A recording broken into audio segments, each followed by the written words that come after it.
Estamos andando para frente, olhando para trás e olhando para os lados. Já parou para pensar nisso? E isso é de forma inconsciente. Ah, Maria, mas por quê? Eu estou olhando para frente.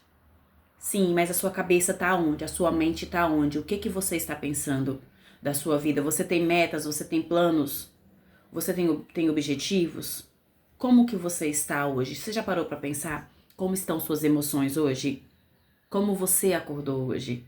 Nós vivemos, né, andando realmente olhando para frente. Sim, só que nós ficamos remoendo coisas do passado, arrastando pensamentos, emoções, coisas do passado, emoções que conversas que nos deixaram desanimados, que nos frustraram, que nos entristeceram. E aí nós ficamos guardando essas memórias. Só que essas memórias, elas causam um peso na nossa vida. Então, assim, nós gastamos nossas energias pensando em algo que nós não dissemos, que nós deveríamos ter dito numa discussão calorosa, por exemplo, em algo que alguém falou comigo e que eu acho que não foi legal, ou coisas que eu poderia ter feito e que eu não fiz. Nós ficamos realmente pensando nisso como se nós ficássemos reféns disso. Só que quando a gente perde tempo pensando nisso, a gente deixa de pensar para frente. Por exemplo, o que que eu quero ser? Por exemplo, eu como terapeuta, quais são meus objetivos? Quais são minhas forças? O que que eu tenho de fraquezas? Entende? Então, assim, por exemplo, se você é um professor, se você trabalha em casa de família, se você é um engenheiro, se você é um doutor, quais são os seus planos para frente? Porque tá bom, você tá nesse patamar hoje, mas é preciso sempre pensar mais acima, sempre mais acima, sempre mais acima. Dê sempre um passo adiante. Esse é o jogo da vida. Porque senão a gente entra numa zona de conforto. E detalhe, na vida não tem nada parado, nem mesmo uma pedra. Ou eu estou progredindo, ou eu estou regredindo. Eu não estou parada. Essa é uma questão de escolha. O que você escolhe hoje? O que você quer hoje para sua vida? Entende? Eu não tô falando aqui, vamos fazer curso, ficar neurótico estudando o tempo todo. Mas ler um bom livro, compartilhar um bom conhecimento, sabe? Porque assim, quando você levanta de manhã, vai pro trabalho, volta, ou no turno, noturno, por exemplo, ou quem trabalha aí de turno, você fica rodando em looping, sabe? Você fica repetindo o ciclo o tempo todo. Você fica repetindo, mas quando você fica repetindo, você não tem tempo de qualidade com você mesmo, com seus familiares, com Deus. Você não para estudar. Você fica rodando naquilo, correndo. E aí de noite você está cansado. Aí você vai dormir, você não tem uma qualidade de sono boa. Tem pesadelos, acorda cansado no outro dia, volta a trabalhar, chega no trabalho, algumas coisas dão errado, às vezes até coisas bobas, coisas pequenas, mas você já estoura, já estressa, já desconta em todo mundo, ou em si mesmo, sabe? Aí você fica, por que que as coisas estão... Você fica se questionando, né? Por que que as coisas estão desse jeito comigo? O que que tá acontecendo com a minha vida? Você já parou pra pensar por que que a sua vida tá desse jeito? E detalhe, quando isso começa a acontecer, o seu financeiro não anda, porque você até ganha dinheiro, paga suas contas, mantém o seu estilo de vida, mas não consegue avançar.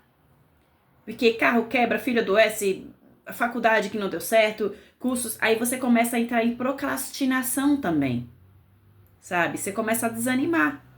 Tenta fazer, começa a fazer, mas para. Não tem mais ânimo, não tem mais vontade de fazer. Mas por que que isso acontece? Por causa de uma carga emocional que você vem carregando ao longo do tempo, tá? Às vezes essa carga emocional não te causou uma depressão, não te causou uma ansiedade, mas está fazendo com que você viva em looping. E aí de novo, eu sempre uso essa frase, mas é como se você estivesse correndo a maratona da vida com um saco de pedras nas costas.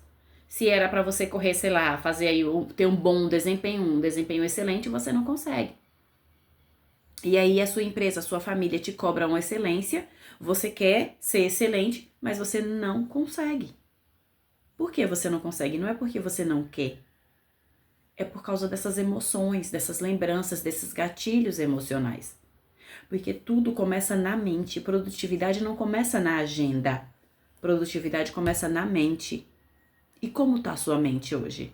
Como tá o seu emocional hoje? Como você está hoje? Começa a pensar nisso, tá? A ideia é sempre parar e olhar para dentro. Eu sempre vou falar isso, porque tudo é de dentro para fora. Então, quem eu sou? O que eu quero da minha vida? O que eu desejo conquistar? O que eu desejo alcançar? As empresas, todos os anos, elas fazem planejamentos anual. Planejamento financeiro, sabe? Por exemplo, quanto de clientes, corte de gastos. Por que as empresas fazem e nós, como pessoa física, não podemos fazer?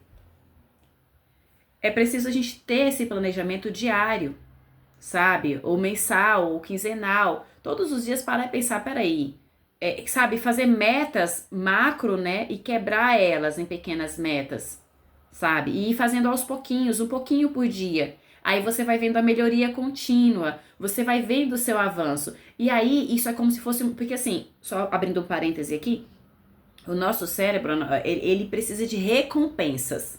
Então, quando ele percebe que você está avançando, por exemplo, quando ele percebe que eu estou avançando, mesmo que seja um pouquinho, ele já sente essa recompensa. Então, eu sou estimulada internamente a fazer sempre mais, sempre mais. Mas esse sempre mais que eu faço não é para me deixar cansada, tá? Entenda isso. Agora eu vou ficar louca pelo trabalho. Não. É trabalhar com inteligência. Tem uma diferença entre trabalhar demais e trabalhar com inteligência. O ideal é sempre trabalhar com inteligência, sabe? Sempre buscando formas mais inteligentes de fazer as coisas. Mas a questão é, como é que eu vou buscar formas mais inteligentes de fazer as coisas se eu estou com a mente lá na frente, lá em, sabe? Penso no que eu devia ter dito por outro, necessidade de aprovação, medo, sabe? Tudo isso trava a gente. Porque às vezes, por exemplo, numa reunião de empresa, você tinha uma excelente ideia para dar, mas você ficou pensando no que os outros iam falar a seu respeito, você não falou. Outra pessoa foi lá e deu a mesma ideia que você tinha. Você perdeu a sua oportunidade. Por quê? Por quê? Porque você ficou pensando nos outros. Por quê? Porque você não sabe quem você é. Quer saber quem você é? Quer se descobrir? Quer descobrir o seu verdadeiro potencial? Fala comigo. Me chama no direct, tá? Terapia não é para qualquer um, é para quem tem coragem. Mas terapia também não é só para quem tem depressão, para quem tem ansiedade. Terapia é para você se conhecer, é para você saber quem você é, quais são seus pontos fortes, quais são seus pontos fracos, o que você pode fazer para melhorar, para se melhorar todos os dias. Esse é o intuito, essa é a proposta. Tá? E outra, começar o dia, sempre começar o dia, primeiro com comunhão com Deus, depois com você mesma, depois você vai pro seu dia. Porque se você já acorda pegando o celular, vira uma bagunça. Você fica cansada e não segue, não tem resultado, sabe? Fica patinando naquilo. E quantas pessoas que hoje falam comigo, que estão, por exemplo, num emprego que não gostam, mas estão lá porque precisam pagar as contas. Gostariam de fazer outra coisa, mas não se sente encorajado a fazer. Por quê? Porque quando eram pequenos, ou alguém ali falou, olha, você não é capaz, você não consegue, isso não é pra você, isso é perda de tempo. Aí a pessoa não faz. Aí a pessoa se segura e não faz. Então, assim, a proposta é sempre você se conhecer, você se autoconhecer. E se sentir cada vez mais forte. Precisa de ajuda para se descobrir, para saber quem você é? Me chama no direct, terei um imenso prazer em te ajudar. Obrigada pela sua atenção, fique com Deus e até a próxima.